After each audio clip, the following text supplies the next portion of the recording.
हाँ, ध्यान दें आप सब।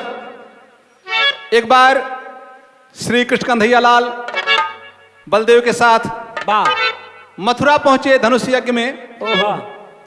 कलूटी कुबरी से मिले और वहां कुछ दिन रुक गए। गोकुल में सखियां परेशान हैं, गोपिकाएं परेशान हैं, आपस में बात करती हैं। कन्हैया उस कलूटी पर मोहित हो गए। कैसे कहती हैं आप, मिर्जापुरी कजरी सुनिए।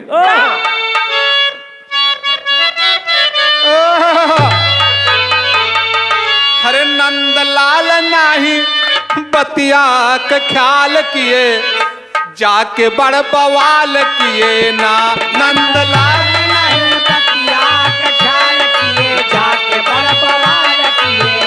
नंदलाल नहीं बतिया का ख्याल किए, जाके बड़ बवाल, जाके बड़ बवाल किए। जाके बड़ बवाल किए, जाके बड़ बवाल किए, जाके बड़ बवाल किए। नंदलाल नाही बतिया का ख्याल किए, जाके बड़ बवाल किए। नंदलाल नहीं बतिया का ख्याल किए, जाके बड़ बवाल किए ना। लेहली कुबरी फसाए, कांधा गईले गड़बड़ाए। कान्हा गइले गड़बड़ाए, कान्हा गइले गड़बड़ाए, कान्हा गइले गड़बड़ाए।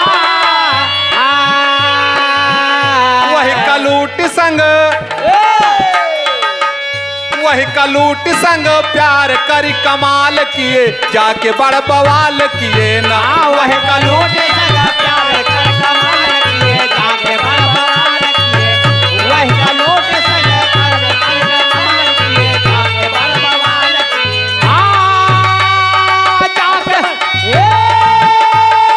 जाके बड़ बवाल किए, जाके बड़ बवाल किए, जाके बड़ बवाल किए। वही कलूटी संग प्यार करी कमाल किए। जाके बड़ बवाल, वही कलूटी संग प्यार कर कमाल किए, जाके बड़ बवाल किए ना। कहा है सखी, तीन तरफ को टेढ़ी थी कुबरी, कन्हैया जाकर उसमें फंस गए। हरे याद सबकी भुलाए, ले सवत को बैठाए। सवद को बैठाए, सवद को बैठाए, सवद को बैठाए। अब न लौटी आई है, सारी आस टूट गई।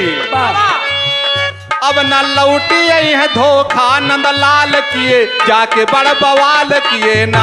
अब न लौटी आई है, धोखा नंदलाल किए, जाके बड़ बवाल किए।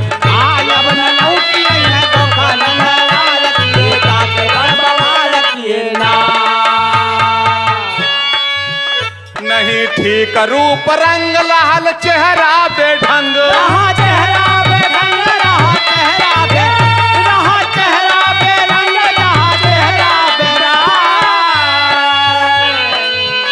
माथे चंदन लगवाए, माला माल किए, जाके बड़ बवाल किए ना। माथे चंदन लगवाए, माला माल किए, जाके बड़ बवाल किए।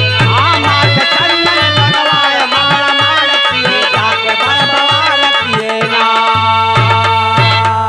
सखिया कहती हैं, कुंवरी की भाग जग गई, हम लोग इसको देख नहीं सकते, ईर्ष्या हो रही। कहती क्या है, जागी कुंवरी की भाग, सखी लागी तन मायाग।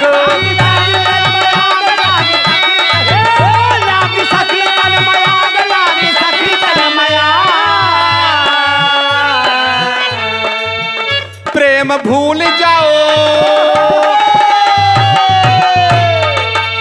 प्रेम भूल जाओ, हरी बुरा हाल किए, जाके बड़ बवाल किए ना।